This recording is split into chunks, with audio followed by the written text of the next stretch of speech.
Parliamo subito della questione, parliamo della pintadera. Chi ha seguito i miei studi sa che una di queste pintadere, anzi due per la verità, sono state studiate come calendari.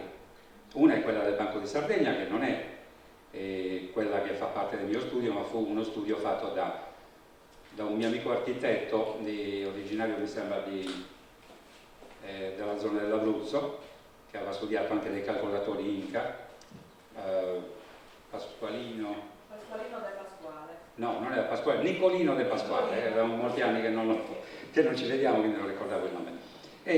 Però lui ha studiato questo del Banco di Sardegna, un calendario dei giorni, quindi uno studio matematico.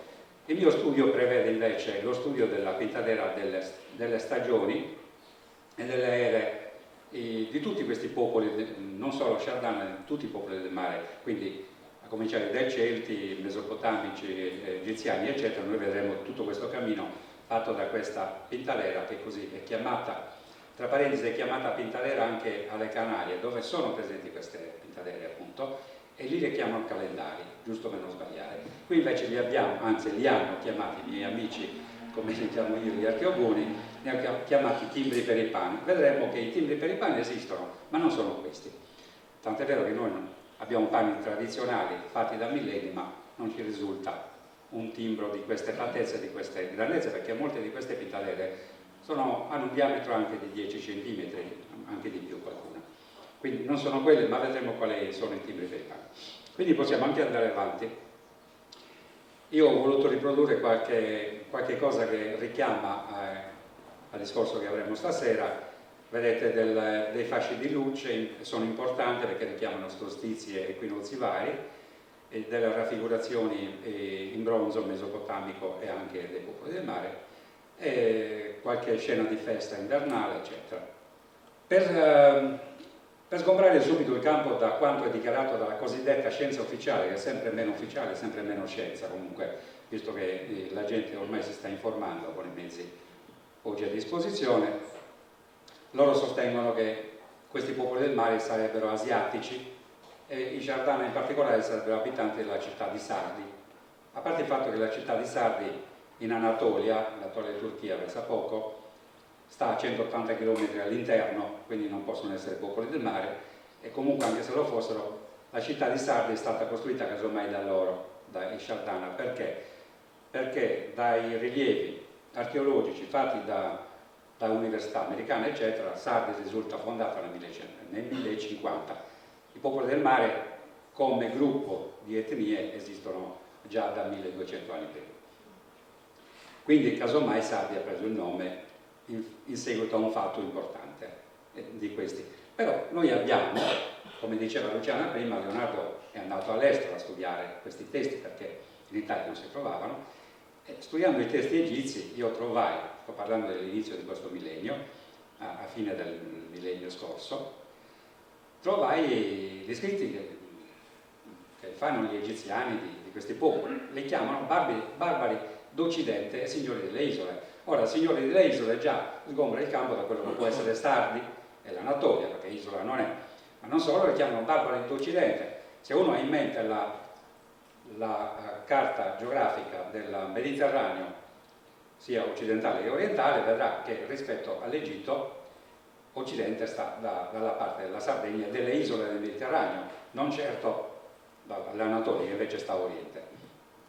E chiamano i Sardana, che probabilmente erano il popolo guida di questi gruppi, Sardana Npiam, Sardana del mare, che forse è quello che ha dato il nome a tutto il gruppo. Quindi se sono Sardana del mare non possono essere Sardana di Sardi, minimo sono Sardana, non so, della Liguria piuttosto che, perché la Liguria c'entra, che magari la Sicilia, che c'entra anche, o la Sardegna o la Corsica, quindi zone di mare venute dalle isole del Gran Cerchio d'Acqua. Il Gran Cerchio d'Acqua per gli egiziani era il Mediterraneo occidentale, quindi non si scappa.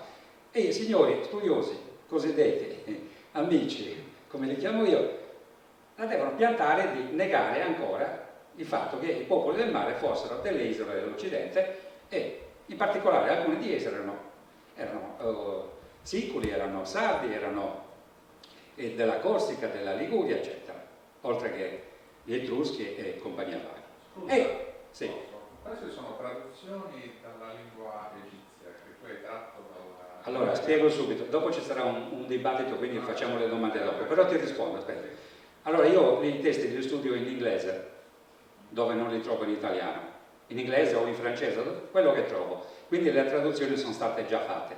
Io non ho studiato l'egizio, ho studiato greco, latino e qualche lingua orientale, ma l'egizio no. Sono tratti queste frasi? Sì, sì, le traduzioni sono in maggior parte inglesi, okay. I testi, i Papiro Harris, tutti questi poemi di Benamo, eccetera, sono tutti, la maggior parte li troviamo in inglese, ormai si trovano un po' dappertutto. Allora, quando io sono andato in Egitto diverse volte, non c'era ancora, non dico che non c'era il web c'era, ma sicuramente non c'era modo di usare Google come lo usiamo oggi, né Wikipedia né altre cose, quindi bisognava consultare i testi così come li trovavamo. In questo caso la maggior parte, ripeto, sono inglesi. Ed è dei paesi stranieri che è il modo in cui gli egizi chiamavano gli abitanti delle isole.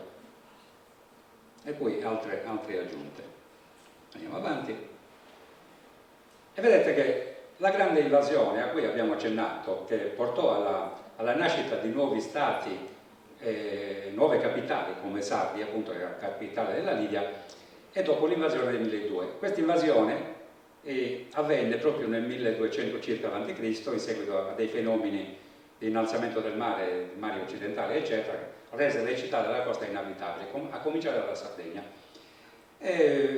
Nessun terremoto, nessun maremoto, nessuno tsunami, non fraintendiamo. Se parliamo di un sollevamento del mare di 2,50 m circa, un esame geologico questo, che vuol dire una penetrazione delle acque in pianure di almeno 30 km, quindi immaginiamo cosa succede alle città della costa, sono invivibili, dopo un certo periodo la gente ha detto basta, andiamo, e quindi succede quello che è successo.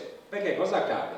Accadono fatti che noi conosciamo, tutti noi conosciamo, perché ci sono stati insegnati tramite la storia greco-latina, ma descritta a modo loro. Ad esempio la distruzione della città di Ilio, della roccaforte di Ilio, non della città, quella chiamata Troia dai greci, avvenne non per mano dei greci che non esistevano, ma a causa dei popoli del mare, tra cui gli Acaiasa, che erano quelli che abitavano la Grecia, ma c'erano i Danei, che erano i Dei del Baltico, quelli di Enea che stavano dall'altra parte, i Dardano, che erano i Sardani, in quel momento abitavano la zona di Lemno e Imbro, quindi Dardaneli, da parte dei Pelesec, da parte dei Gekker, che erano i Teocri, quelli che chiama Omero troiani. Insomma, era una guerra in famiglia anche lì. Perché? Perché l'invasione di questi popoli, che viene dall'Occidente e in parte dal Baltico, piomba anzitutto sulla Grecia, distruggono Micene e Tirinto. Quei racconti che Omero ci ha tramandato come il ritorno da Troia, in effetti sono avvenuti prima, cioè questo assassinio dei re, dei governatori, dei reucci, diciamo, che vivevano solo della potenza che avevano da questi mercenari dei popoli del mare, tipo Achille, per farci un'idea, Achille non era un soldato che rispondeva a una nazione, alla Grecia. Lui ad Agamennone, quando li porta via la schiava Brisei, dice: faccia di cane che non sei altro, io non sono qui in odio ai troiani, sono qui perché a me piace fare la guerra, cioè sono un mestierante della guerra, e quindi prende e si ritira. In un esercito che faceva parte di uno Stato l'avrebbero messo al muro e fucilato, allora avrebbero imparato qualcos'altro, però questo era.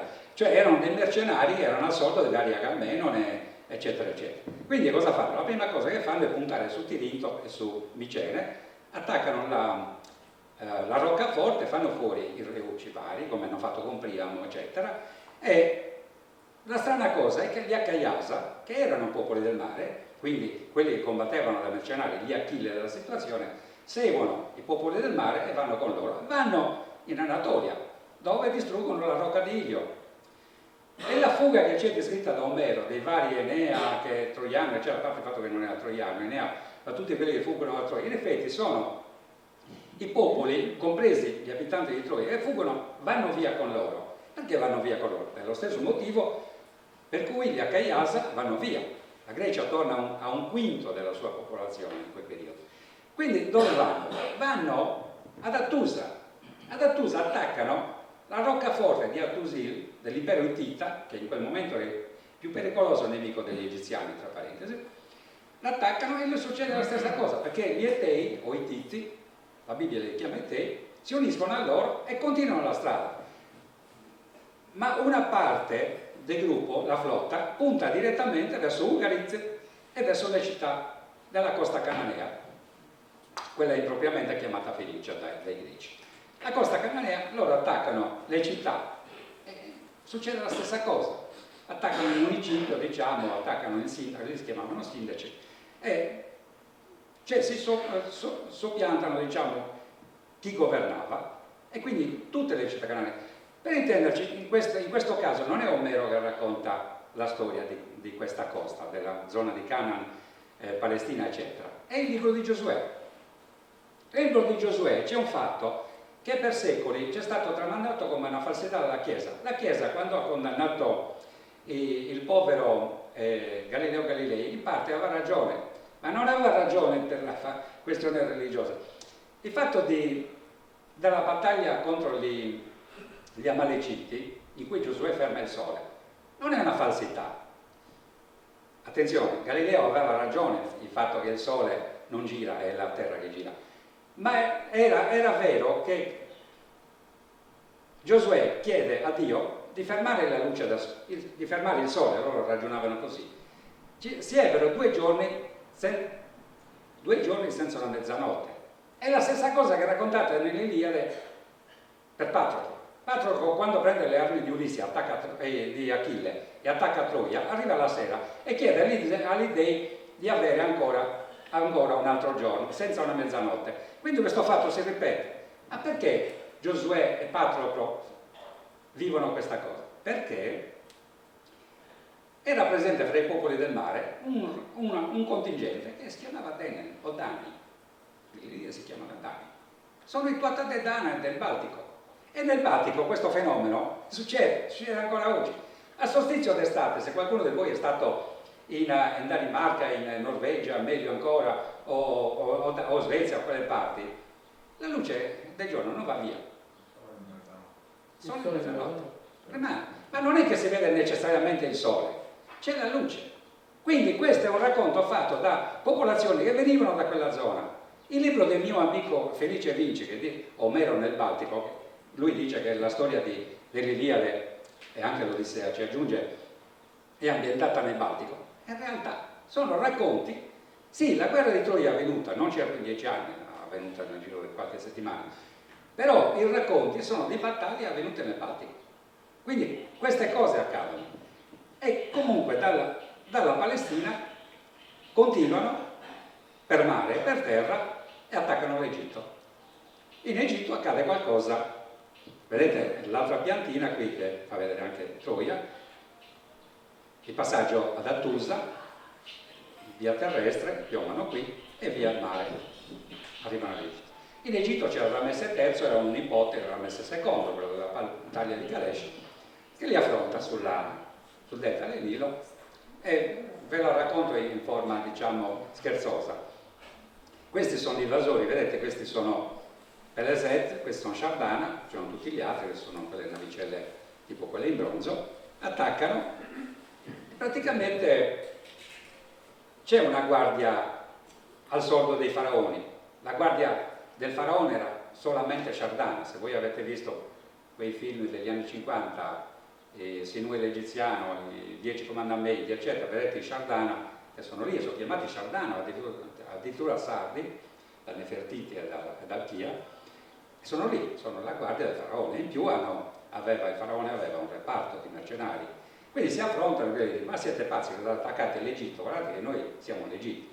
Dice: fratello caro, guarda che abbiamo appena distrutto i tuoi nemici, Troia, i Littiti, Micene. Ma davvero? Sì. Parlano con loro, datore di lavoro, per la messe, e si raggiunge un armistizio. E di questo armistizio abbiamo le prove scritte, che io prima, parlando con te, ho accennato al papiro Aves.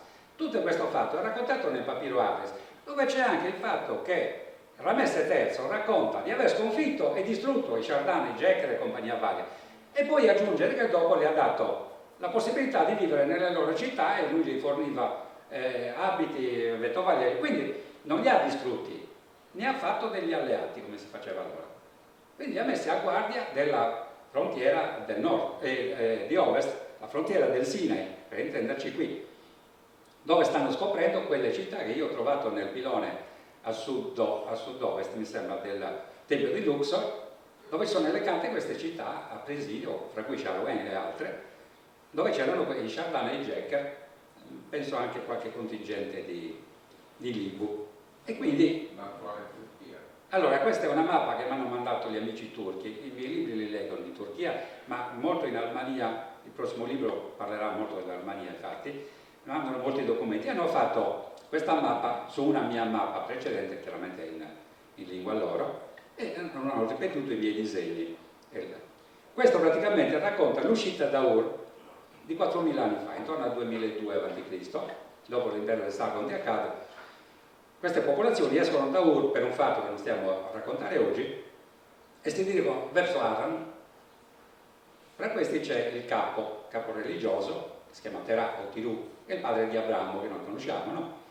E vanno ad Aran, si stabiliscono lì, poi muore il padre di Abramo, alcuni prendono la strada del nord verso il Mar Nero, Abramo e altri prendono la strada verso l'Egitto, scendono verso Canaan, altri invece verso occidente. Qui abbiamo ad esempio i Sakalasa che vanno in Sicilia e parte dalla Bassa Italia, i Sardegni li chiamano loro, i Shardana, i Vasascia in Corsica, i Turci, gli Etruschi.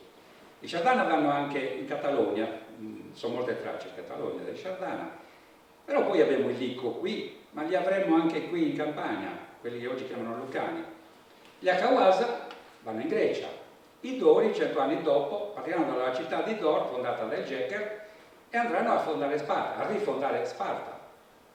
Un contingente di Sardi fonderà Sardi, appunto, altri fonderanno i vari regni di Frigia, Lidia e quelle cose. Staranno lì 400 anni dopo questa invasione e poi cosa succede? Nell'8° secolo avanti Cristo ritorneranno in Occidente sotto la pressione degli Assiri e delle altre cose, e lì avremo di nuovo questa situazione. Sì, è vero che la scienza ufficiale la racconta, ma qui li chiama Fenici, qui li chiama Etruschi, qui li chiama Fenici ancora, e Corsica manco li chiama, e qui li chiama Liguri. Cioè, addirittura Enea, l'assurdità di Enea, l'arrivo di Enea che è sempre in quel periodo, che è un troiano, si racconta, non è vero, Enea era un Dardano, era il genero di Priamo, non era un troiano, era un alleato di Troia. Ma l'assurdità di Enea è che Enea sarebbe fuggito dal Troia nel 1200, che questi fatti avvengono nel 1200, e riesce anche a passare da Cartagine e farci anche qualcosa con Didone nell'814 a.C., 400 anni dopo. Ma questo Enea, o questo popolo, se si vuole, ci ha messo 400 anni? No! È successo il fatto che per 400 anni questi popoli hanno stanziato qui, perché la traccia degli Etei la troviamo nella Bibbia. Il generale marito di Betsabea, quella signora che Davide corrompe, vabbè, che poi sposa, quel generale era un Eteo, era un Ittita, e Davide lo manda con un biglietto per il suo comandante, mandalo in prima fila così muore e lo posso sposare la moglie. Quindi Davide viene punito da Dio, da chi? Per lui, per questo motivo. Quindi ci sono queste, gli Ittiti erano spariti, li ritrovano nell'800 la storia ufficiale, la Bibbia ne parla, li chiama Etei, ne parla anche nell'epopea di Abramo. Quindi c'è tutta questa situazione. Quindi i cosiddetti Fenici, diciamolo subito, non sono mai esistiti, cioè è esistito il popolo chiamato Fenicio, ma non erano altri che Sardi, Sakalasa e questi qua, perché oggi ne abbiamo le prove. Tutte queste cose che loro spacciano del Fenicio del VII secolo e Montebrama del VII secolo è tutta roba del XII-XIII secolo, ma sono Shardana, sono Sakalasa e altro. Quindi chiudiamo l'antefatto sui Shardana, se no qui non la piantiamo pietro, si torna verso occidente. E questi popoli però, una volta stanziati nella zona tra l'Anatolia, Canaan e vicino all'Egitto, continuano a viaggiare. C'era il porto di Acco è in Palestina, sarebbe ha un nome dei Templari, Rocca dei Templari, adesso mi sfugge.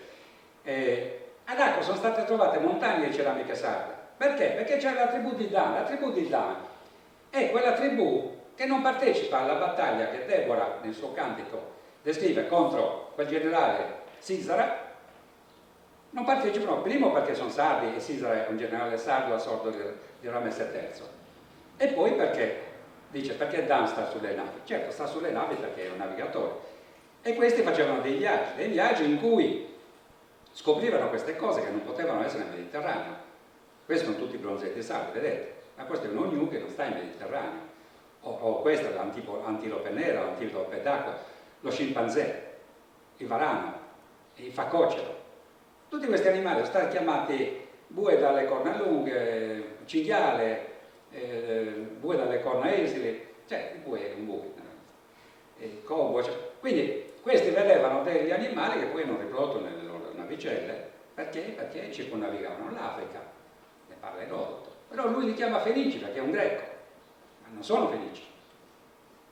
Io alla festa Chardin, di cui accennavo con alcuni amici, farò anticiperemo qualcosa del nuovo libro che sto scrivendo, perché io sono stato l'estate scorsa in queste isole che stavo studiando, perché una popolazione scomparsa, distrutta dagli spagnoli, cancellata proprio, non esistono più, però ho avuto la fortuna come al solito di trovare diverse cose, tra cui le mummie, ma i racconti addirittura di uno scrittore italiano che l'Italia non sa niente. Chi va a immaginare che Boccaccio ha scritto su questi popoli? Sto parlando dei Guanches, delle Canarie. Cioè, è assurdo. Erodoto racconta i viaggi dei greci e dei cartaginesi, che lui chiama greci, dei greci, dei fenici e dei cartaginesi, che sono comunque sempre loro, e in queste zone. Vedete che questo è Zimbabwe. Chi ha il coraggio di dire che questo non è un paesaggio nuragico, tra virgolette? Non sono nuraghi, chiaramente, ma sono fatti da chi i nuraghi li conosceva, a imitazione dei nuraghi, dai Chardin. Questo. Avevano conoscenze. Con mio amico Pinkerle, morto recentemente, quello che ha studiato l'oggetto nella piramide di Cheope, un grande scrittore, ha scritto 125 libri, abbiamo studiato la bussola che era a bordo delle navi. Lui inizialmente diceva Fenicia, poverino non conosceva questa storia, però siamo scambiati molte cose e abbiamo scoperto che questa è una stella cartaginese, questa è una nave fenicia, diciamo, che questo attrezzo era anche sulle navicelle sarde. Questo. È un caduceo, è una bussola rotante, vedete?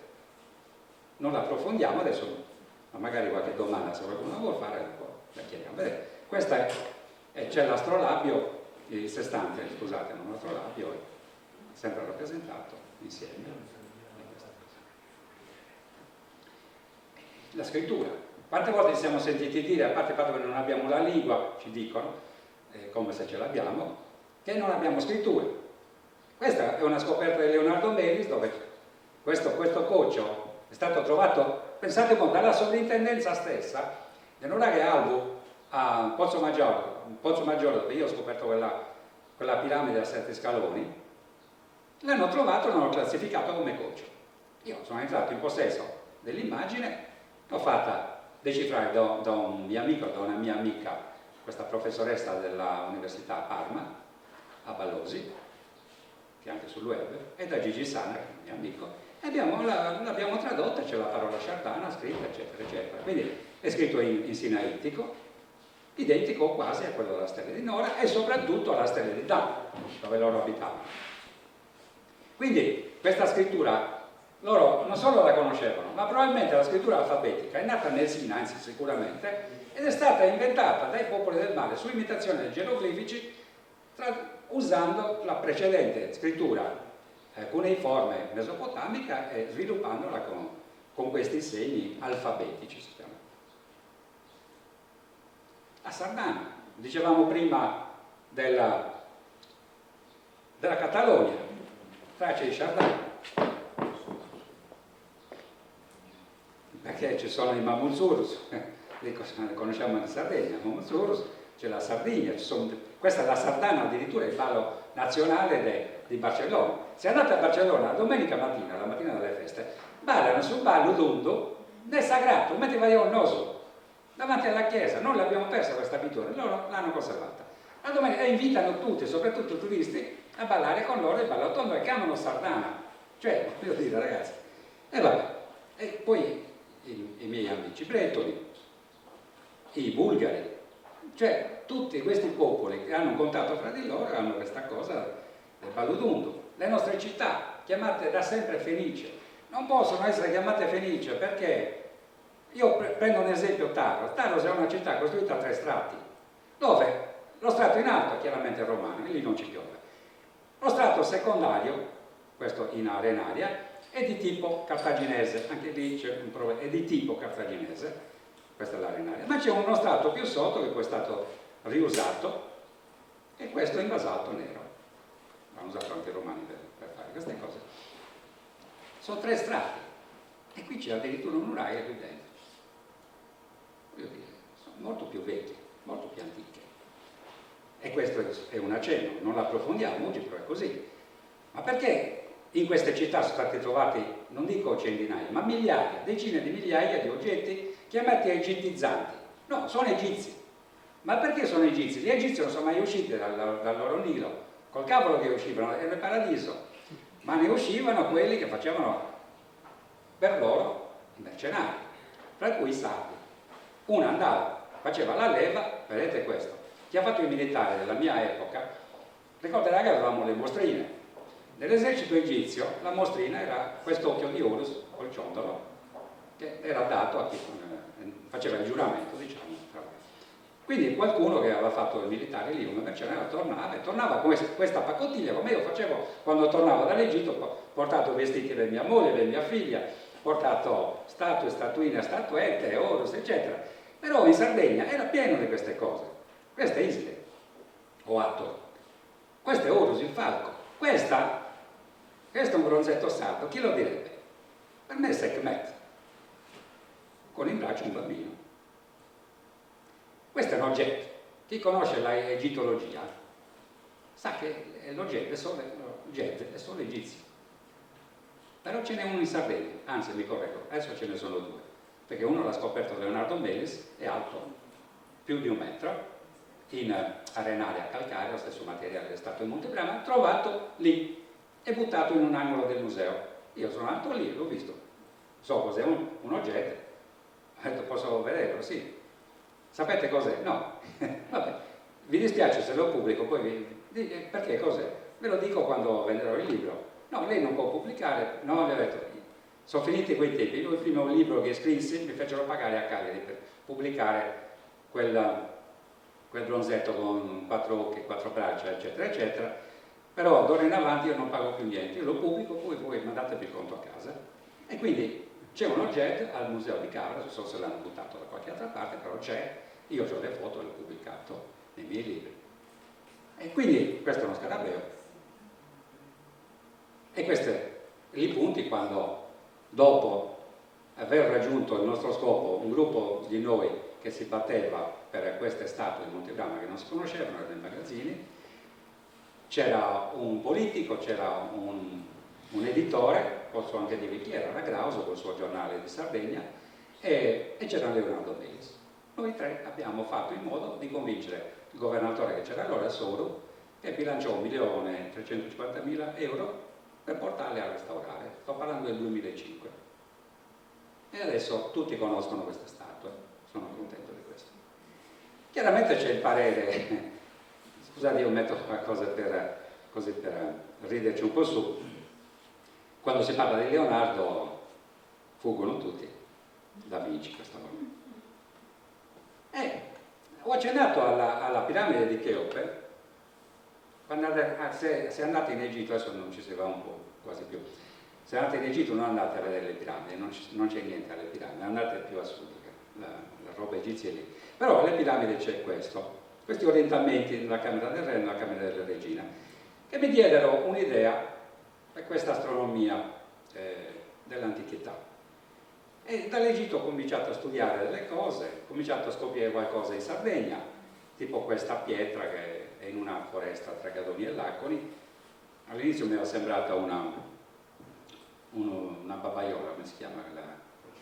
Una coccinella, e invece poi ho visto cos'era, sono le Pleiadi, e mi sono ricordato di un detto che usavano i pastori: quando surdone si betta la sabba, quando il grappolo si butta nell'acqua, tanno è storia di Galaria Campidano, è ora della trasumanza.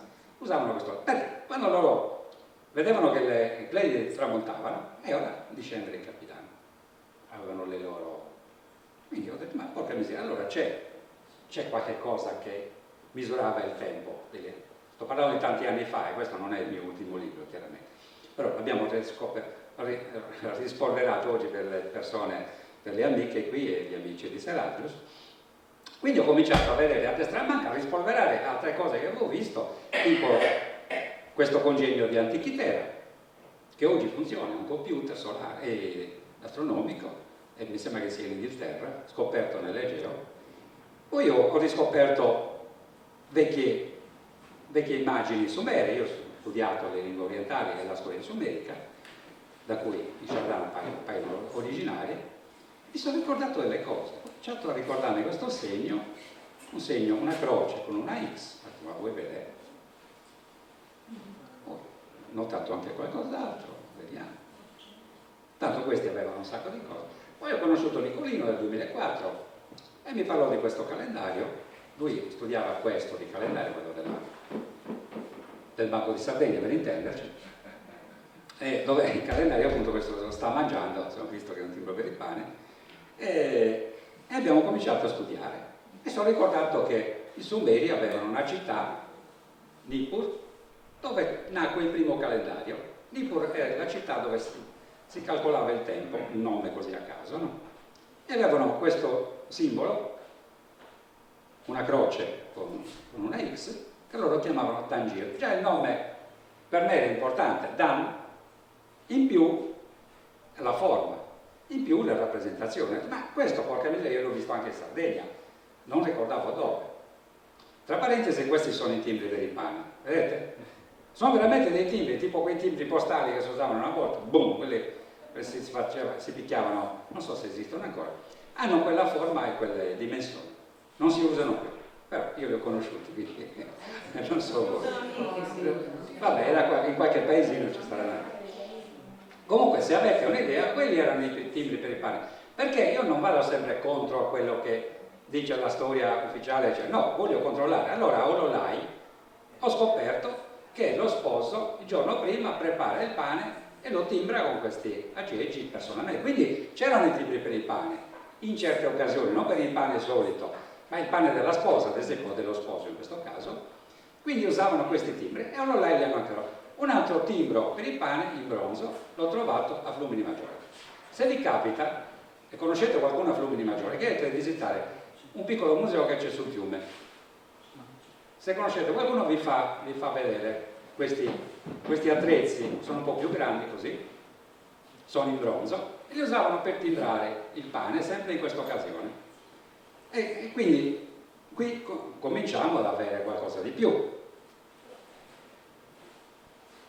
Tipo questa stele, che è piena di questi simboli. Non solo, ma sono dei simboli accostati ad altri simboli importanti, come la spiga, come la vulva, rappresentata diverse volte.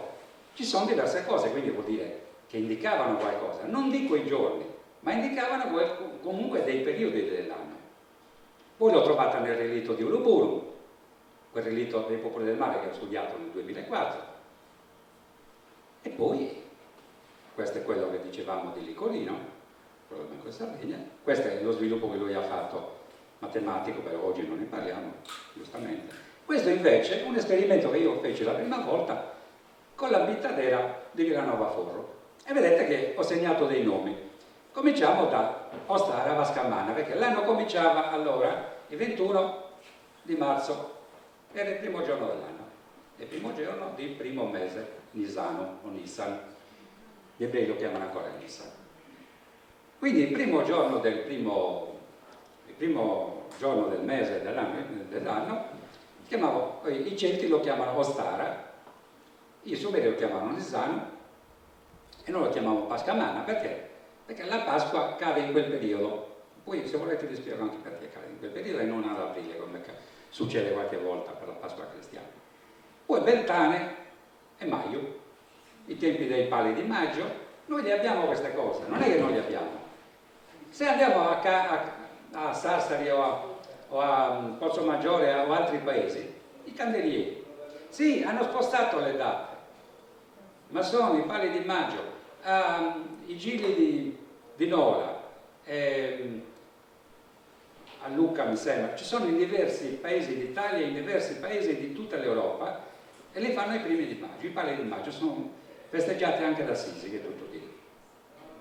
L'Ita e l'Ampalas, quella che noi andiamo a festeggiare tra poco, la settimana prossima. L'Ampalas è il nome sardo di giugno, quindi il solstizio di giugno. Lugnasad e Sinkungia, la festa grande. Noi ad esempio, io abito all'Acqui, la festa mane è l'Acqui Santo Frenasio, però quando mi sono informato, Santo Frenasio non è né nato né morto a fine di agosto. E allora perché? Semplice, caro Leonardo, prima ci via Santuanni, ma non Santuanni del Santuanni dell'Ampalas, ma Santuanni Sardo. Ah, interessante. E tanti altri paesi hanno la festa grande ad agosto, Sant'Antonio a Tuiri, eccetera, eccetera. Sant'Ignazio a Cassezio. E quindi mi sono chiesto, ma allora, Lugnasad, sì, era la festa di Lugno, ma mi sono ricordato di una cosa della Bibbia. In quel periodo, da fine agosto ai primi di settembre, gli ebrei festeggiavano il mese, le feste delle capanne. E la festa della capanna in Egitto l'hanno chiamata baracca, allora ho capito, una baracca. Aspetta la guvallo. Baracca sa, al mio paese, e non solo al mio paese, ma in Campilano e dappertutto, anche se là come li chiamano Paralas, però è un'altra cosa. Questa baracca era quella che per la festa la gente andava, mangiava, beveva, ballava, cantava, era il centro della festa e si faceva dopo Sinkungia, dopo lo stivaggio del raccolto, era la festa manna. C'erano altre feste, ma questa soprattutto era la festa del riposo, la gente si era massacrata del lavoro, inkungiava il raccolto, quindi si stava bene, si era un po' più ricchi e si faceva questa festa. Poi l'hanno chiamata Sant'Ignazio, l'hanno i vari nomi. E poi dopo Sinkungia abbiamo Babon. Babon è quella che noi chiamiamo ancora Cordus. Prima si diceva a una sesaccordrao, l'ho detto in barbilese, oppure a un disesaccordrao. Cioè non dicevano dove lavori o dove sei servo, dove hai fatto l'accordo, dove sei accordato, perché anticamente, compresi i mercenari che stavano in Egitto e non solo in Egitto, avevano un'abitudine, facevano un accordo anno e poi dopo erano liberi di combattere anche contro o comunque andare con un altro padrone a pascolare i greggi o a coltivare un campo che avevano in accordo, oppure anche a servizio di una famiglia. Prima c'era questo accordo, si accordava, e si faceva all'equinozio d'autunno. Adesso è leggermente spostato, fanno per Santa Maria, che mi sembra che cade comunque il 12 di settembre, comunque qualche giorno prima, duravano un paio di giorni. Quindi Mabon era quello, accordos. Samai, questa è bellissima, perché oggi abbiamo un ritorno dall'America con questa maledetta festa che piace tanto ai bambini e quindi va anche bene, di Halloween. Halloween non è un'invenzione degli americani, Halloween ci è arrivata dall'Europa, probabilmente dall'Irlanda, non dal Mediterraneo ma dall'Irlanda, perché in Irlanda Celti sono, e i Celti festeggiavano Samhain come noi. Non si usa in Ceragios, si chiama Sasanimas o Brugadorio o Doppiadores, come la chiamate la festa dei morti? Oh, Panigedas, Zanimedas, Sasanimas, ecco, Sasanimas è quella che si avvicina più a Samhain, però ha anche questi nomi, poi là con esempio Purgatorio, a Seul anche Purgatorio, anche a Ololai, quella zona dicono Purgatorio, ad esempio a Sezio dove io sono nato dicono Doppiadores, i Doppiadores, quindi la festa è quella, ma la festa, anche se oggi l'hanno spostata al 4 novembre o quando è, era la notte dell'ultimo mese di ottobre, perché le feste estate sono sempre la notte prima. Sì, però la festa dei morti in cimitero ancora oggi a Cagliari, io ho i parenti a Cagliari, anche a Seraggio, se per quello, dai morti si comincia ad andare a fine dell'ultimo giorno di ottobre, quindi si commemorano i morti.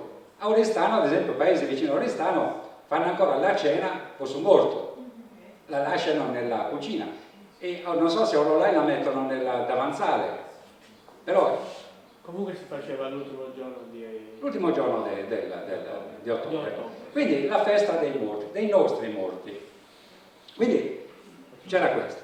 Poi Iule e Paschicella, il 25, è il solstizio d'inverno, che per me è stata una scoperta incredibile, più degli altri, perché è coinciso con una scoperta di un caro amico con cui abbiamo scritto un libro insieme, che adesso lo vediamo.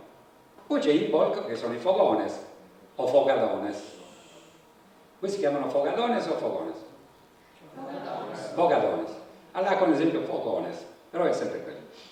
E nella zona di Alle e Aceto, foghilonis, però quello è. E sono i fuochi che oggi chiamano di Sant'Antonio o di San Sebastiano. Perché? Perché sono due protettori dalle malattie, dalla peste in genere, e quindi serviva accendere questi fuochi per disinfettare gli animali e la gente, insomma, quella roba. Di questi calcolatori del tempo, come abbiamo voluto chiamare, o Arodas de Deibus, ce ne sono in tutto il mondo, perché questo è azteco, è identico, anche se lo vedete così complicato, esaminatelo, c'è la croce e l'incrocio. Questo è cinese, idem. Poi ci sono edifici come la Roccia a Gerusalemme e Dendera, che mi ha permesso, Dendera, di posizionare le varie feste nei punti giusti, perché il calendario di Dendera, dopo lo vediamo grande, ha tutto lo zodiaco, quindi corrisponde in modo perfetto alla posizione. Poi ne abbiamo trovati altri, addirittura una moneta di Ansicora, che c'è il Dangir, oltre che uno New, cosa ci fa con Ansicora. Questa è Canaria, questa non è di Tenerife, forse di Lanzarote o di Gran Canaria, e sono sempre quella così, riprodotta. E qui ce ne sono altri. Questi sono del nord, del Baltico, quindi, in Danimarca. Qui è anche indicato, qui ha dei segni che indicano le stagioni. Questo invece è in un tempio dell'Irlanda dove a solstizio d'inverno si proietta la luce del sole, quando c'è, direttamente sul simbolo della Star Olympus. È una tomba, penso. Ad esempio, noi in Sardegna, per conoscerle meglio, abbiamo Beltane e Sant'Efisi, oppure Sant'Antioco o qualche altro santo, però sono le processioni al mare fatte qualche volta con gli stendardi, il ricordo dei pali di maggio, eccetera, e San Ramadura e quelle cose lì. Lugnasad, Barracas, Vincungia, Sasanimas, cioè le abbiamo volute elencare tutte. Persino la Sartiglia, che è stata spostata di qualche mese. Non a caso Sa Sartiglia era di maggio, suo componitore Gurride dalla benedizione non sapeva è maggio, ci sarà un motivo. È di maggio, non è di febbraio. O stare, ad esempio, Pascalmanna, noi abbiamo conservato l'uso mesopotamico sul Nenere, dedicato ad Adone, o Dioniso, poi come lo chiamano i greci. C'è la storia del si incontro. Pasqua, guardate che capita sempre e comunque a marzo, non può capitare diversamente, e c'è un motivo infallibile, più infallibile dei vari calendari. Beltane, vedete le varie rappresentazioni, i Celti, questo penso che sia Sassari, questo è a Lucca se non erro, questo è sempre paese celtico, Cagliari, e poi le Tracas, sono importanti. A Quartuccio mi sembra che fanno qualcosa con le Tracas, che ricorda lo sbarco dal mare, eccetera, ci non stiamo qui a parlare. Lita e Lampadas, su Cojone Vrores di Folni, non so cosa voglia dire, però ha una ragione, perché festeggia su Boccone, sì, giusto, su Boccone. Era qualcosa che... Poi per Lampadas chiaramente si facevano anche i fuochi, si saltavano. Noi l'anno scorso a Torre dei Corsari, la quinta festa sciarlana, abbiamo fatto la sagra dei salti del fuoco, ci siamo divertiti un po', ed è un po' credo perché in pieno giugno ci arrestavano. Sincuncia, ad esempio, abbiamo diverse manifestazioni, come il matrimonio marredino, dove siamo stati invitati qualche anno fa, si è sposato un mio amico, era lui il protagonista, e ci ha invitato me e mia moglie, l'Ardia, eccetera. Ma quindi a Cordus, i Celti festeggiano San Michele. Mabon prima era un eroe che è paragonato a San Michele attuale. Sapete che la cristianità ha sovrapposto i santi ai vari. Santa Brigida prima era Brigid, eccetera, eccetera. In Sardegna è diventata Santa Luisa, prima era, come si chiama, la dea delle acque, Orgia, che è diventata San Giorgio, sempre delle acque, fontane, eccetera, oppure altre.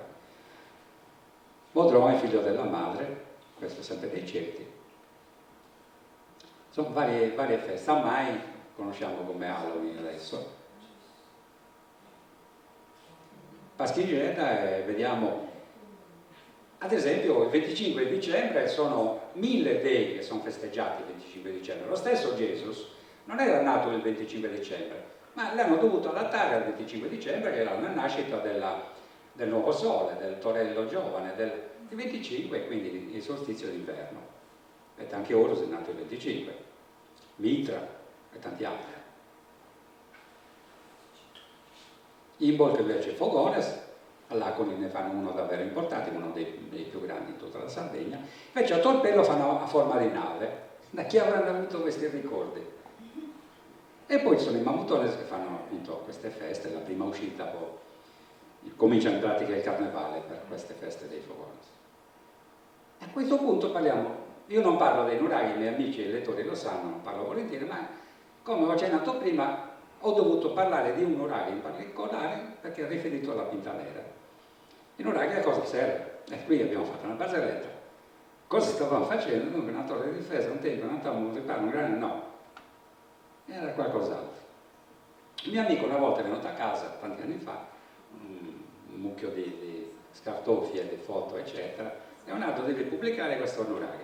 Io non pubblico nuraghi, la mia storia riguarda il popolo del mare, ma io ho scoperto nuraghi, non mi interessa. Comunque ha insistito per giorni e giorni questo ragazzo, e un giorno siamo andati a fare un sopralluogo. Lui ha fatto degli studi.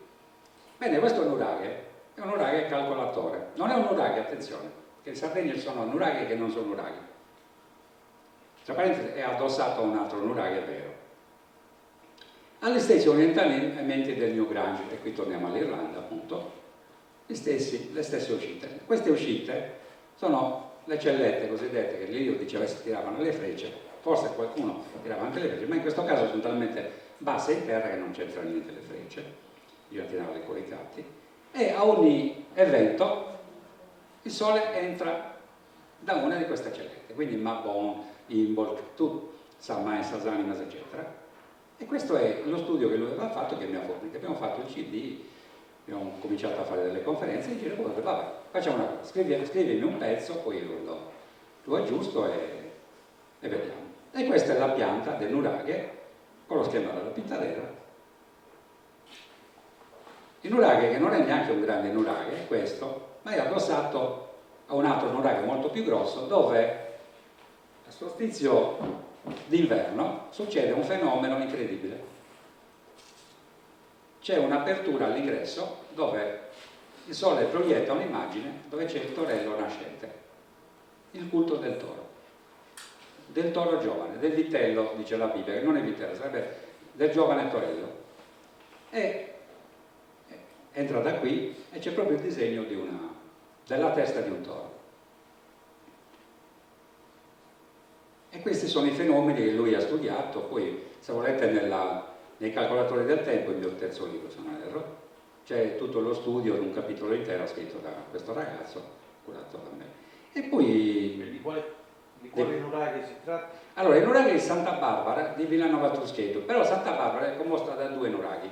Un nuraghe vero, poi c'è un corridoio come se si abbracciassero con due muri di cinta, e c'è questo nuraghe, a mio parere, ha costruito Chardin, il popolo del mare, mentre il nuraghe è fatto dai cosiddetti nuragici, di cui non sappiamo molto perché a parer mio i nuragici sono tanto più antichi che non abbiamo neanche idea. Perché dico questo? Perché nessun popolo antico, né greci né romani, tantomeno egiziani o altri più antichi, parlano di un popolo nuragico che avesse queste caratteristiche. Invece tutti scrivono dei popoli del mare e dei Chardani. Quindi i popoli del mare e Chardana hanno una datazione almeno di 4.000 anni e sono menzionati in tutti i testi assiri, babilonesi, Bibbia, eccetera, ma dei nuragici non parla nessuno, solo che i Shardana costruivano di questi nuraghi, tra virgolette, che io ho trovato sia in Egitto che a Zimbabwe, che in Scozia, sia alle Baleari, in tutto il mondo, persino all'isola di Pasqua. All'isola di Pasqua lo trovò il nostro amico Sciola e mi mandò questa fotografia, ma questo cavolo è un nuraghe davvero, un nuraghe magari che ne so peggiore in Sardegna, però questo era un nuraghe ed era all'isola di Pasqua, chiaramente non costruito dai nuragici, che non credo che fossero, ma i Shardana lì ci arrivavano e come, perché abbiamo altre testimonianze. Quindi anche all'isola di Pasqua e non solo abbiamo queste costruzioni. E questo appunto questo è il fascio del toro, che nel nuraghe, vedete, tipo di costruzione molto più compatta, l'altro un po' raffazzonato, e quindi non riusciamo a far funzionare i nuraghi, basta tirare la leva, non le faccio io queste barzellette. Vedete, questo nuraghe, ad esempio, è in Egitto, ce ne sono anche a Oman. A Oman ci sono decine e decine di nuraghi, guarda caso datati a 3007 a.C. Noi abbiamo i nuraghi molto più grandi, sicuramente precedenti a quelli, li datano massimo al 1600. Ma perché? Cioè prima hanno fatto questi nel 1600, poi sono andati lì, una corsa indietro nel tempo, una macchina del tempo, hanno fatto i nuraghi, ma per favore. E quindi in Egitto ci sono queste cose. Gli egiziani vedete che fanno tante cose uguali alle nostre, no? O magari le facevano i nostri per loro. E io ho accennato a Dendera perché? Perché Dendera è un miracolo. Io a Dendera ho scoperto delle cose incredibili. Lo sapete che a Dendera ci sono le lampadine, ci sono l'elettricità. Io sono sceso nel sotterraneo, sono preso una sfiga tremenda perché soffro di claustrofobia, ma sono dovuto entrare. Buio, come scendere dal nuraghe di Barumine, completo buio, scalinata. Improvvisamente la guida, Leonardo, guarda che adesso troverai un muro. Sì, cosa faccio? Dice, se guardi giù, tocchi e c'è un buco. Oh, vabbè. Devi entrarci con i piedi in avanti, puro. Insomma, sudavo freddo a 48 gradi all'ombra e sono entrato, poi con la luce, con le torce, eccetera, abbiamo visto queste lampade, cose bellissime. Comunque, al piano di sopra invece c'è, anzi c'era, attenzione perché il calendario che c'è adesso nel soffitto a Dendera non è quello originale, come al solito si trova al Louvre, tanto se non si trova al Louvre si trova a Torino o in Germania, o a Londra. E quindi, però c'è un calendario molto, molto bello, uguale a quello originale, non ricostruito, dove ci sono tutti, vedete, c'è lo zodiaco di tutte queste, chiaramente di tutti i mesi dell'anno, lo zodiaco come lo conosciamo noi, quindi dall'inizio alla fine, i gemelli, leone, ariete, come li conosciamo. E quindi questo mi ha aiutato a posizionare anche il nostro nuraghe Pintadera, tant'è vero che l'ho provato a sovrapporli e vedete che combacia anche negli schemi, la X e nella croce, e poi combacia in tante altre cose, ma ci vorrebbero altre 2 conferenze per spiegarvi tutto. Eccolo qua, qui è bellissimo. A me ricorda, scusate l'accostamento, a un bel film che per me era fatto da una persona che di storia ne capiva, era però un film americano, Stargate. Sapete la porta per entrare negli altri mondi, no? Aveva questa forma, non pensate allo sfondo che c'è qui, ma immaginate, è una fantasia. E a Dendera abbiamo scoperto altre cose, però stasera non ve ne parlo perché magari se la settimana prossima qualcuno vuole ne parleremo, però praticamente io ho scoperto che questo signore, che poi è una signora, non è quello che disse Bondani che Horus in forma di babbuino. Questa signora è una dea, questa è una faccia da rana, è la dea Heket, la dea della rinascita, e c'è un motivo per cui lei davanti alle lampadine tiene questi 2 elettrodi, come dice Bondani, per scaricare la corrente sul muro e non per indicare il pericolo. Perché poi ho scoperto un altro tempio, molto più a sud, vicino alla Valle delle Regine, ma molto spostandosi, non è il percorso che fanno per i turisti dove sono i colossi di Memnon e poi si va alla Valle del Re, ma a sinistra la città degli operai, dove fanno vedere tutti questi ruderi degli operai, qui ci sono gli operai. E io mi sono rotto, ho detto, ma voglio andare per conto mio. Sono salito su, ho trovato Sette Pietro, trovando tutte queste cose, compreso il prototipo dell'arca dell'alleanza, sì, adesso parla dell'arca, non ci penso neanche. Le lampadine le avevamo già viste, però io ne ho trovato alte. Qui entra in gioco un certo signor, non Volta, ma Galvani, di Bologna, e Napoleone, è tutta una storia incredibile. Se un giorno vorrete io potrò fare una conferenza a Seraggio su questo. C'è da finire pazzi. Ho fatto una conferenza a Cesenatico, c'era una signora seduta lì. Signor Mesi, chiaramente ci sono di mezzo gli alieni, ma signore non ci penso neanche. Questa è scienza. Era in mano agli egiziani, ma gli egiziani avevano questa scienza, perché questo attrezzo, che è un prototipo dell'arca, che loro hanno anche rappresentato lì. Se voi leggete la Bibbia, vedete che la gente che toccava l'arca moriva, fulminato, è scritto a chiare lettere. Ma non erano i poteri dell'arca di Dio, eccetera. L'arca era, in casa ho una Bibbia in lingua ebraica originale, l'arca era circondata da una specie di recinto in rame, portatore di elettricità, elettrico, e questo poveraccio di Wozzo, come diavolo si chiamava, quando il carro ha sbandato, ha cercato di sorreggere l'arca e quello che lo circondava è rimasto fulminato. Però i poteri dell'arca erano questi, non era l'arca potente, era quello che c'era sistemato, perché era una difesa per l'arca stessa, l'elettricità. E vi ripeto che è coinvolto Galvani, Napoleone, che gli tolse la cattedra a Bologna quando rientrò, perché Galvani si rifiutò di dirgli quello che lui aveva scoperto su questa signora rana. Galvani l'elettricità l'ha scoperta nel corpo di una rana, o sbaglio, per dire, no? Ma c'è di mezzo una signora inglese, è il nipote di Galvani, che faceva esperimenti in Inghilterra sui cadaveri che gli prestavano i suoi amici potenti, siccome in tutta Europa allora si ghigliottinava, gli inglesi come al solito sono diversi dagli altri, hanno continuato a impiccare, quindi aveva il corpo intero. Lui riusciva a rianimare un corpo. A una di queste conferenze in salotto, diciamo, c'era presente una sera una certa signora, non vi dico il nome però, posso dire soltanto che lei nel suo romanzo ha riproposto l'esperimento e è diventato famoso in tutto il mondo. Non sentito mai parlare di Frankenstein, no? E quindi questa signora, che era moglie di un egittologo che aveva fatto esplorazioni a Denver eccetera, e nel mio tempietto, che era amico di quel Colt, quello delle pistole, insomma è tutto un intreccio. Se non mi interrompo continuo a parlare di questa storia, non piantiamo. Però gli egizi in poche parole conoscevano l'elettricità, come la conoscevano i sumeri, visto che c'è ancora a Baghdad una pila che funziona, eccetera, e tutte queste cose. Però in Italia era coinvolto Galvani in questo, ma Galvani e i suoi eredi, ma in forma piena. Galvani ha riscoperto l'elettricità grazie a certi viaggi in Egitto, non fatti da lui ma da un'altra persona che adesso non menzioniamo. Quindi io chiuderei qui, infatti chiudo.